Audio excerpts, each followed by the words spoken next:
എല്ലാവരുടെയും പെർമിഷനോട് കൂടി ഈ യുഫോറിയയുടെ ഈ സംഗമത്തിൻ്റെ ഉദ്ഘാടനത്തിന് വേണ്ടി the most respected and powerful, vibrant leader of Lions Club, Mr. Suresh sir, welcome to inaugurate this program. Welcome.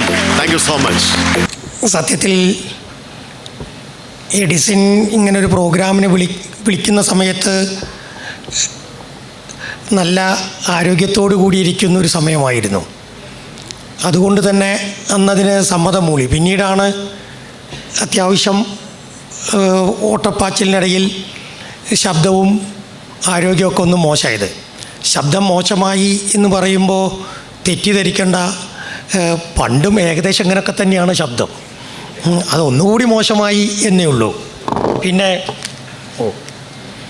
തെറ്റിദ്ധരിക്കണ്ട കേട്ടോ. ഈ പരിശീലകർക്കൊരു സ്വഭാവമുണ്ട്, എന്ത് കിട്ടിയാലും പോക്കറ്റിലിടുക എന്നുള്ളത്. അങ്ങനെ ഇട്ട് പോയതാ, അറിയാതെ ഇട്ട് പോയതാ. ഈ പ്രോഗ്രാമിൻ്റെ ഉദ്ഘാടനത്തിന് എഡിസൺ വിളിക്കുമ്പോൾ ഇങ്ങനെ ഒരു ഉദ്ദേശമുണ്ട്, അതിൻ്റെ ഉദ്ഘാടകനാകണം എന്ന് പറഞ്ഞപ്പോൾ ഞാൻ ആദ്യം ചിന്തിച്ചത് അദ്ദേഹത്തിൻ്റെ മിഷൻ അത് വലിയൊരു സംഭവമാണ്. അതിന് ഉദ്ഘാടകനായി വന്ന് അത് ഉദ്ദേശിച്ച മാതിരി ഏതെങ്കിലും രീതിയിൽ നടന്നിട്ടില്ലെങ്കിൽ അതിൻ്റെ പരിപൂർണ ഉത്തരവാദിത്വം എൻ്റെ തലയിലാകും എന്നതായിരുന്നു. പക്ഷേ കഴിഞ്ഞ വർഷം ലയൺസ് ക്ലബ് ഇൻ്റർനാഷണലിൻ്റെ സെക്കൻഡ് വൈസ് ഡിസ്ട്രിക്ട് ഗവർണറായി കഴിഞ്ഞതിന് മുന്നത്തെ കൊല്ലം തിരഞ്ഞെടുപ്പിൽ മത്സരിച്ച അദ്ദേഹത്തിൻ്റെ സ്റ്റൈലാണ് നമ്മൾ ഉൾക്കൊള്ളാൻ പോകുന്നത്, ആ സ്റ്റൈലിലാണ് നമ്മൾ പ്രവർത്തിക്കുന്നത് എന്നൊക്കെ പറഞ്ഞു. അപ്പം ഞാൻ പറഞ്ഞു, ഇതൊക്കെ നടക്കുമോ? ഞാൻ പറഞ്ഞു വരുന്നത്, പോസിറ്റീവായ കാര്യങ്ങളെ കാണാൻ കഴിവുള്ള വ്യക്തികളുടെ കൂടെ പ്രവർത്തിക്കുമ്പോൾ നമ്മുടെ ജീവിതത്തിൽ വിജയം വെട്ടിപ്പിടിക്കാൻ വളരെ എളുപ്പമാണ് എന്നുള്ളതാണ് എഡിസൺ ഫ്രാൻസും ഞാനും കഴിഞ്ഞ വർഷം സഞ്ചരിച്ചതിൻ്റെ കൂടെ ഉണ്ടായ എൻ്റെ ഏറ്റവും വലിയ അനുഭവം എന്നുള്ളതാണ്. എല്ലാ കാര്യങ്ങളെയും പോസിറ്റീവായി കാണുക, പോസിറ്റീവായി മാത്രം കാണാൻ ശ്രമിക്കുക. ഇന്നിപ്പോൾ അദ്ദേഹം പറഞ്ഞത്, അദ്ദേഹത്തിന് മറ്റേ ഇവിടെ സൂചിപ്പിച്ചത് 1000 പ്രാസംഗികന്മാരെ സൃഷ്ടിക്കുക എന്നുള്ളതാണ്. ഈ പരിശീലകർക്ക് ഉദ്ഘാടകനാവാനുള്ള ചാൻസ് ലഭിക്കുന്നത് കുറവാണ്. സാധാരണ ട്രെയിനേഴ്സിന് ഉദ്ഘാടകനാകാൻ പറ്റില്ല, ട്രെയിനിങ് മാത്രമാണ്. അപ്പോൾ ഉദ്ഘാടകനാകാൻ ഒരു ചാൻസ് കിട്ടി. പക്ഷേ ഇപ്പോൾ ഏറ്റവും വലിയൊരു ത്രെട്ട് എന്താ പറഞ്ഞു കഴിഞ്ഞാൽ, 1000 ആളുകളെ പ്രാസംഗികനാക്കി മാറ്റുമ്പോൾ അതും വലിയൊരു ത്രെട്ട് എന്നെ പോലത്തെ ആൾക്കാർക്ക്. കാരണം ഇവരൊക്കെ പാടെ വന്നാലത്തെ അവസ്ഥ എന്താ? അതുമാത്രമല്ല, അതിൻ്റെ കൂടെ അദ്ദേഹം പറഞ്ഞത് 5 മിനിറ്റിൽ കൂടുതൽ സംസാരിച്ചാൽ ജയിലിലിടുന്ന, ഇതൊക്കെ നാട്ടിൽ നടപ്പിലായ വലിയ പ്രശ്നമാണ്. അപ്പം അതിനു മുന്നേ ഞാൻ റിട്ടയർ ചെയ്യുന്നതായിരിക്കും നല്ലത് എന്നാണ് എനിക്ക് തോന്നുന്നത്. ദ ഡേഞ്ചറസ് 3C, 3C എന്ന് പറയുന്നത്, ദ ഡേഞ്ചറസ് 3C എന്ന് പറയുന്നത് ക്രിട്ടിസൈസ്, കണ്ടമിങ്, കംപ്ലൈൻറ്റ് എന്നാണ്. സി വെച്ച് തുടങ്ങുന്ന 3 വാചകങ്ങളല്ല വാക്കുകൾ. Criticise, condemning, complaint. ഈ 3 വാക്കുകൾ ക്രിട്ടിസൈസ് ചെയ്യുകയോ കുറ്റപ്പെടുത്തുകയോ കംപ്ലൈൻറ്റ് പറയാത്ത ഈ 3 കാര്യങ്ങൾ, അത് വിഷയമാകട്ടെ, വ്യക്തികളാകട്ടെ, സമ്മേളനങ്ങളാകട്ടെ, ഈ 3നെയും ക്രിട്ടിസൈസ് ചെയ്യാതെ, കുറ്റപ്പെടുത്താതെ, കംപ്ലൈൻറ്റ് പറയാതെ നടക്കുന്ന ഏക വ്യക്തി എൻ്റെ 64 കൊല്ലത്തെ ചരിത്രത്തിൽ ഞാൻ പരിചയപ്പെട്ടത് എഡിസൺ ഫ്രാൻസ് എന്ന് പറഞ്ഞൊരൊറ്റ വ്യക്തിയെയാണ്.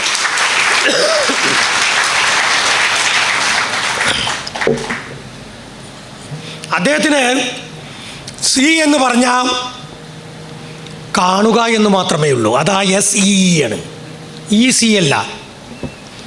കാണുക, മനസ്സിലാക്കുക, ഉൾക്കൊള്ളുക എന്നുള്ളതാണ്. ഇന്ന് ലോകം അതിവേഗതയിൽ ചുരുങ്ങിക്കൊണ്ടിരിക്കുകയാണ്. Global shrinking. But are we expanding to meet the global challenges? ലോകത്തുണ്ടാകുന്ന ചാലഞ്ചുകളെ ഏറ്റെടുക്കാൻ നാം തയ്യാറാകുന്നുണ്ടോ? വലിയൊരു സംഭവമാണ്. കാരണം വർഷങ്ങൾക്ക് മുന്നേ, ഇപ്പോൾ കുട്ടികളെ കാണുമ്പോൾ എനിക്ക് ഓർമ്മ വന്നൊരു സംഭവം പറയാം. വർഷങ്ങൾക്ക് മുന്നേ നമ്മുടെ ഈ മൊബൈലിലൊക്കെ വാട്സപ്പുകൾ തുടങ്ങിയ സമയത്ത് രാത്രി പാട്ട് എന്ന് പറഞ്ഞ് രാത്രി ഒരു പാട്ടിടും ആരെങ്കിലും ഒരു ഗ്രൂപ്പിൽ. ആ ഒരു നല്ലൊരു പാട്ട് വരും. ഇപ്പോൾ മഹാനായ ജയചന്ദ്രൻ സാറ് ഇന്നലെയായിരുന്നു മരണപ്പെട്ടത്. അദ്ദേഹത്തിൻ്റെയൊക്കെ പഴയ പാട്ടുകൾ വരും ഗ്രൂപ്പിൽ. ഇട്ട ഉടനെ അവിടുന്ന് നല്ല അഭിപ്രായങ്ങളൊക്കെ വന്നു. ഇതാണ്, ഇങ്ങനെ വേണം മരുമക്കളായാൽ എന്നൊക്കെ പറഞ്ഞ അമ്മാവനെ. ഞാൻ ഭയങ്കര ഹാപ്പി ആയിട്ട് ഇങ്ങനെ ഇരിക്കുക. ഞാൻ മോളോട് പറഞ്ഞു, മോളെ ഇത് വലിയ അപകടമാണ്. കാരണം ഇതേപോലെ ആളുകൾ ചോദിച്ചാൽ ഇത് വലിയ പ്രശ്നമാണ്. ഇതെങ്ങനെയാണിത് സംഘടിപ്പിക്കുന്നതെന്ന് അച്ഛന് പഠിപ്പിച്ചുകൊണ്ടാണ്. അന്ന് വൈകുന്നേരം രാത്രി മോളതൊക്കെ പഠിപ്പിച്ചു തന്നു.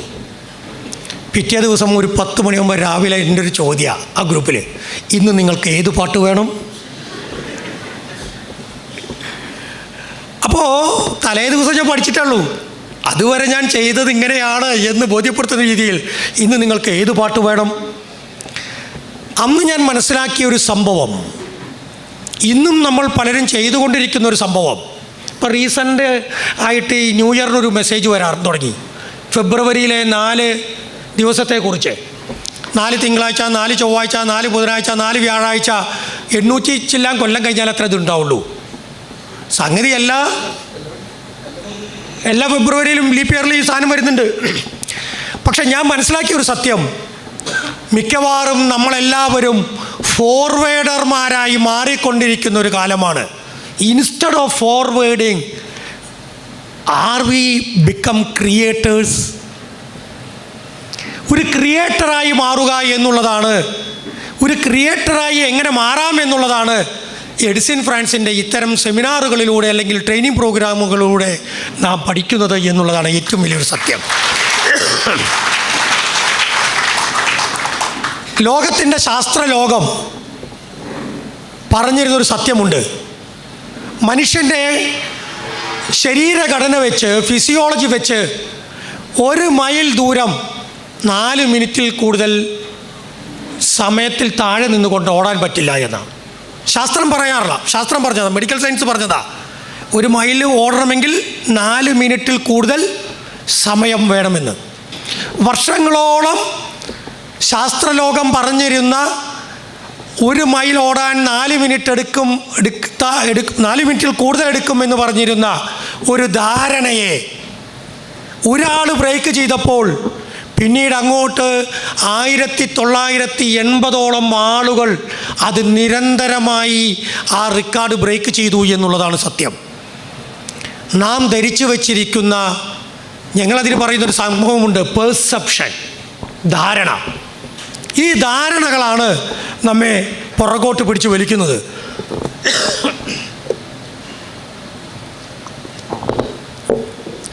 ട്രിവാൻഡ്രം എഞ്ചിനീയറിംഗ് കോളേജിൽ വർഷങ്ങൾക്ക് മുന്നേ പഠിച്ച് പാസ്സായ ഒരു വ്യക്തി, 40 കൊല്ലങ്ങൾക്ക് മുന്നേ അവിടുന്ന് പാസ്സായ വ്യക്തി ആ കോളേജിൽ കയറി ചെന്നിട്ട് അദ്ദേഹത്തിൻ്റെ ഹോസ്റ്റലിൽ പോവുക. ഹോസ്റ്റല് അദ്ദേഹത്തിൻ്റെ മുറി 18 എന്ന് പറഞ്ഞ മുറിയുടെ മുന്നിൽ ചെന്ന് അദ്ദേഹം മുട്ടിയപ്പോൾ മുറി ഒരു വാതിൽ തുറന്നൊരു പയ്യനോട് പറഞ്ഞു, മോനെ, അങ്കിള് 44 കൊല്ലം മുന്നേ താമസിച്ച മുറിയാണിത്. ഈ മുറി അങ്കിളിൻ്റെ ഉള്ളിൽ ഒരു നോൾസ്റ്റാജിയ പോലെ കിടക്കുന്നുണ്ട്. 10 മിനിറ്റ് ഈ മുറിയിൽ കയറി ഇരുന്നോട്ടെ. അപ്പോൾ ആ പയ്യൻ പറഞ്ഞു, അങ്കിൾ വന്നോളൂ, അങ്കിൾ ഇരുന്നോളൂ. അങ്ങനെ ആ മുറിയിലേക്ക് അദ്ദേഹത്തെ ക്ഷണിച്ചു. ആ മുറിയിൽ വന്നു.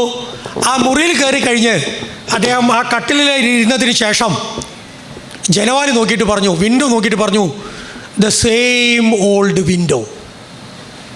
അതേ ജനവാതിൽ, യാതൊരു മാറ്റവുമില്ല. അദ്ദേഹം ജനവാതിലിൻ്റെ അടുത്ത് ചെന്ന് ജനവാതിൽ തുറന്നിട്ടു.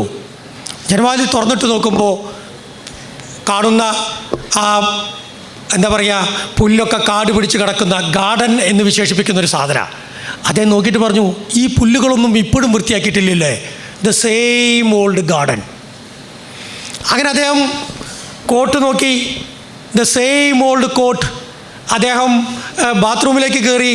എന്നിട്ട് പറഞ്ഞു, 44 വർഷമായി ക്ലോസറ്റിന് പോലും യാതൊരു മാറ്റവുമില്ല, the same old closet, the same old wash basin. അങ്ങനെ അദ്ദേഹം പുറത്ത് വന്ന് ആ ചെയറിൽ ഇരിക്കുമ്പോഴാണ് കട്ടിലിൻ്റെ അടിയിൽ ഒരു അനക്കം.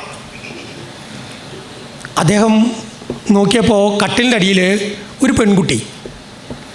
അപ്പോൾ ഈ പയ്യൻ പറഞ്ഞു, അങ്കിളെ തെറ്റിദ്ധരിക്കരുത്, എൻ്റെ കസിനാണ്, കസിൻ്റെ റിങ് വീണുപോയി, അത് കട്ടിലിൻ്റെ അടിയിൽ പോയി, അത് തപ്പിക്കൊണ്ടിരിക്കുകയാണെന്ന് പറഞ്ഞു. അപ്പം അദ്ദേഹം പറഞ്ഞു, the same old story.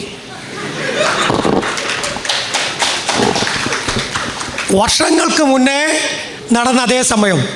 And remember one thing, the trainers are, most of the trainers are saying the same old story, and their training program is the same old training program. We should change it, and I believe Euphoria can help for that. യൂഫോറിയയ്ക്ക് ആ ഒരു കൺസെപ്റ്റിൽ നിന്നും മാറാൻ നമുക്ക് സാധിക്കും എന്നുള്ളതാണ് ഏറ്റവും വലിയ ഒരു സത്യം. ഒരു ഷിപ്പിൽ യാത്ര പുറപ്പെടാൻ തുടങ്ങുക.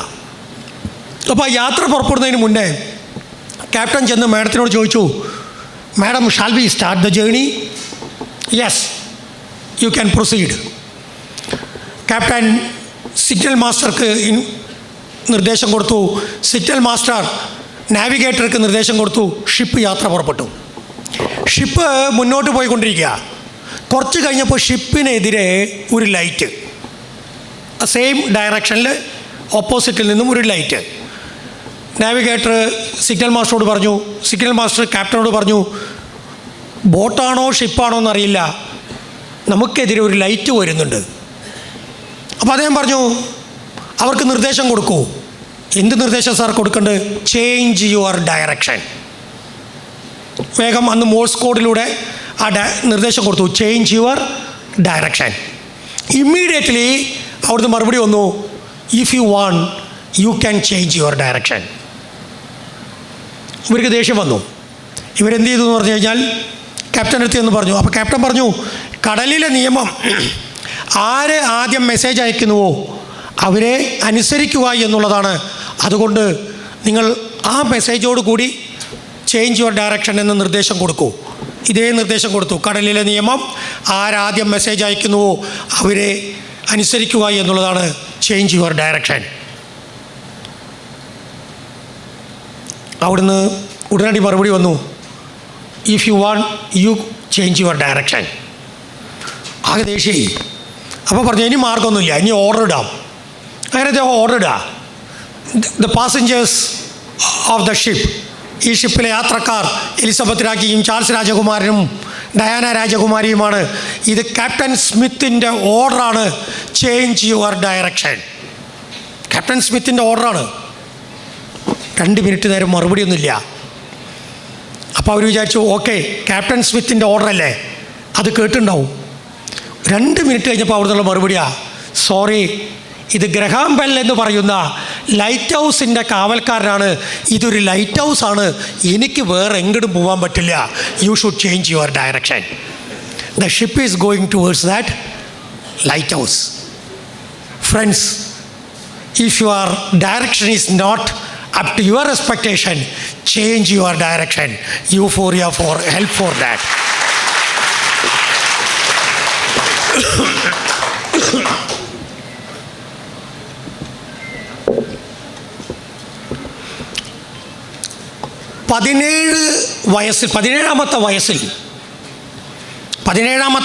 പതിനേഴാമത്തെ വയസ്സിൽ ആണ് ജർമ്മൻ ടെന്നീസ് കളിക്കാരനായ ബോറിസ് ബെക്കർ വിംബിൾട്ടൺ കളിക്കുന്നത്.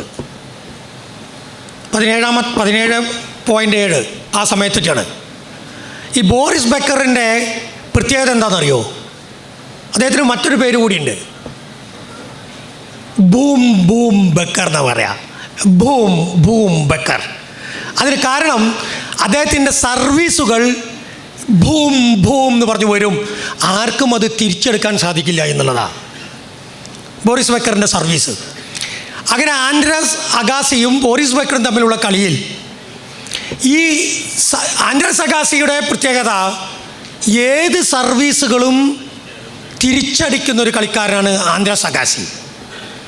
ബോറിസ് ബെക്കർ ആണെങ്കിലോ സർവീസുകളുടെ രാജകുമാരൻ എന്ന് വേണമെങ്കിൽ പറയാം. ഇവരുടെ കളി തീപ്പാറുന്ന കളിയാണ്. അങ്ങനെ ആദ്യത്തെ കളിയിൽ 3 കളി കളിച്ചതിൽ 3ലും ബോറിസ് ബെക്കർ ജയിച്ചു. 3 മാസം ആന്ദ്രസ് അഗാസി കളി നിർത്തി. അദ്ദേഹത്തിന് പിന്നെ കളിക്കളത്തിൽ കണ്ടിട്ടില്ല. 3 മാസം കഴിഞ്ഞ് അദ്ദേഹം ബോറിസ് ബെക്കറുമായിട്ട് കളിച്ചിട്ട് 8 കളി കളിച്ചതിൽ 7 ആന്ദ്രസ് അഗാസി ജയിക്കുക. ബോറിസ് ബെക്കറുടെ എല്ലാ സർവീസുകളും ആന്ദ്രസ് അഗാസി തിരിച്ചടിക്കും. എയ്സ് എന്ന് പറയുന്ന തിരിച്ചടിക്കും. അങ്ങനെ 2 പേരും പിരിഞ്ഞു. 2 പേരും റിട്ടയർ ചെയ്തു. മറ്റൊരു വിംബിൾഡൺ മത്സരം നടക്കുമ്പോൾ ഗാലറിയിൽ ഇവർ 2 പേരും ഗസ്റ്റായിട്ട് വന്നിരിക്കുമ്പോൾ ബെക്കർ അഗാസിയോട് ചോദിച്ചു, അഗാസി, വർഷങ്ങളായി എൻ്റെ ഉള്ളിലുള്ള ഒരു സംശയമാണ്. എൻ്റെ സർവീസുകളൊന്നും തിരിച്ചെടുക്കാതെ ഞാൻ കുറേ ശ്രദ്ധിച്ചു. 3 മാസം നീ എവിടെയോ കോച്ചിങ്ങിന് പോയിട്ടുണ്ട്. എന്നിട്ടാണ് നീ എൻ്റെ സർവീസുകൾ തിരിച്ചെടുക്കാൻ തുടങ്ങിയത്. അപ്പോൾ അഗാസി പറഞ്ഞു, ഈ 3 മാസം ഞാൻ ഒരു കോച്ചിങ്ങിനും പോയില്ല. ഞാൻ അങ്ങയുടെ കളികളുടെ വീഡിയോ നിരന്തരം കണ്ടുകൊണ്ടിരിക്കുകയായിരുന്നു. അങ്ങനെ കണ്ടിട്ട് ഞാൻ ഒരു കാര്യം മനസ്സിലാക്കി. അപ്പോൾ എവിടെ നിന്നാണ് how can you read my mind? ഇതായിരുന്നു ചോദ്യം. How can you read my mind? ഞാൻ ഏത് കോർട്ട്, ലെഫ്റ്റിലേക്കാണോ റൈറ്റിലേക്കാണോ സെൻറ്ററിലേക്കാണോ എൻ്റെ സർവീസ് ചെയ്യുന്നത് എന്ന് എങ്ങനെ എൻ്റെ മനസ്സ് നീ വായിച്ചു? അപ്പോൾ അദ്ദേഹം പറഞ്ഞ മറുപടി, ഞാൻ അങ്ങയുടെ മനസ്സ് വായിച്ചിട്ടില്ല, ഞാൻ അങ്ങയുടെ കളി കാണുകയായിരുന്നു. അങ്ങയുടെ കളിയുടെ സർവീസ് തുടങ്ങുമ്പോൾ ബോൾ അങ്ങ് നിലത്ത് ബൗൺസ് ചെയ്ത് ജമ്പ് ചെയ്യുമ്പോൾ ഞാൻ ഒരു കാര്യം ശ്രദ്ധിച്ചു. ഏത് കോർട്ടിലാണോ പന്ത് പിച്ച് ചെയ്യേണ്ടത് അവിടേക്ക് ലെഫ്റ്റ് കോർട്ടിലാണ് പന്ത് പിച്ച് ചെയ്യണമെങ്കിൽ അങ്ങയുടെ നാവ് ലെഫ്റ്റ് സൈഡിലേക്ക് പോകും. റൈറ്റ് സൈഡിലാണ് പിച്ച് ചെയ്യണതെങ്കിൽ അങ്ങയുടെ നാവ് റൈറ്റ് സൈഡിലേക്ക് പോകും. സെൻട്രലിലേക്കാണ് ബോളെങ്കിൽ അങ്ങയുടെ നാവ് സെൻട്രൽ ഇങ്ങനെ വന്ന് നിൽക്കും. I am not reading your mind, I am reading your tongue. Observation എന്ന് പറയുന്നൊരു സംഭവം ഒരു പരിശീലകന് വേണ്ട ഇന്നത്തെ കാലത്തെ ഏറ്റവും വലിയൊരു സംഭവം. കൂടുതലായി നീട്ടിപ്പറഞ്ഞു കഴിഞ്ഞാൽ വലിയ അപകടം സൃഷ്ടിക്കും എന്നുള്ളത് കൊണ്ട് ഒരു ചെറിയ സംഭവം കൂടി പറഞ്ഞ് അവസാനിപ്പിക്കാം. എൻ്റെ ഓർമ്മ ശരിയാണെങ്കിൽ 1976 ഞാൻ ഈ ഇൻസിഡൻസ് പറയുന്നത് എന്തുകൊണ്ടറിയോ? ഈ കണ്ട ട്രെയിനർമാരൊക്കെ പറഞ്ഞുകൊണ്ട് കഥ പറഞ്ഞ കയ്യിൽ നിന്ന് പാളിപ്പോവും. ഇവരൊക്കെ എന്താ ഇവർ പറഞ്ഞിരിക്കണമെന്ന് അറിയില്ല. അപ്പം ചില ഇൻസിഡൻറ്റ് പറഞ്ഞു കഴിഞ്ഞാൽ ഇൻസിഡൻറ്റ് ഇവർ പറഞ്ഞാലും കുഴപ്പമില്ല, ഞാൻ പറഞ്ഞത് വേറെ ആൾ പറഞ്ഞാലും കുഴപ്പമില്ല. അല്ലേ, പ്രവീണൊക്കെ വലിയ ഇതിന് ഉസ്താദാണ്. കാരണം വെച്ചാൽ ഞാനൊക്കെ ഇപ്പോഴും സൂമിൽ ഈ സാധനം ഇടാറില്ല, മൂപ്പരൊക്കെ അത് ഇട്ട് തുടങ്ങി എന്നുള്ളതാണ്.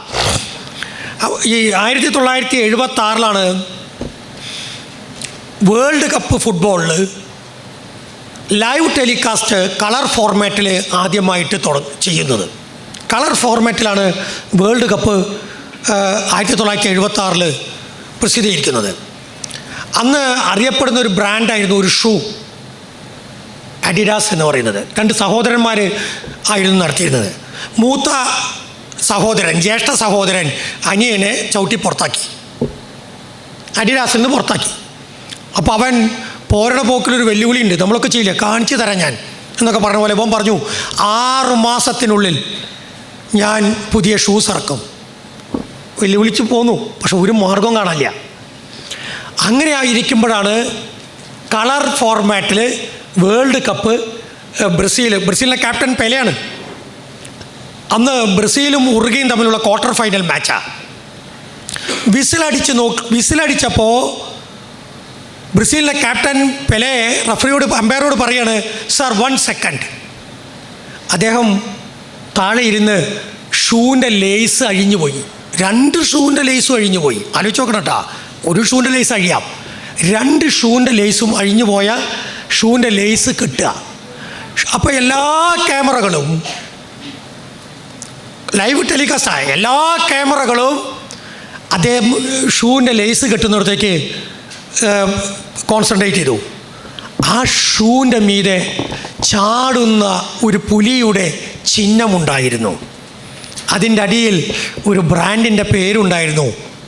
ഏതാണത്? പ്യൂമ എന്ന് പറയുന്നൊരു ബ്രാൻഡ്.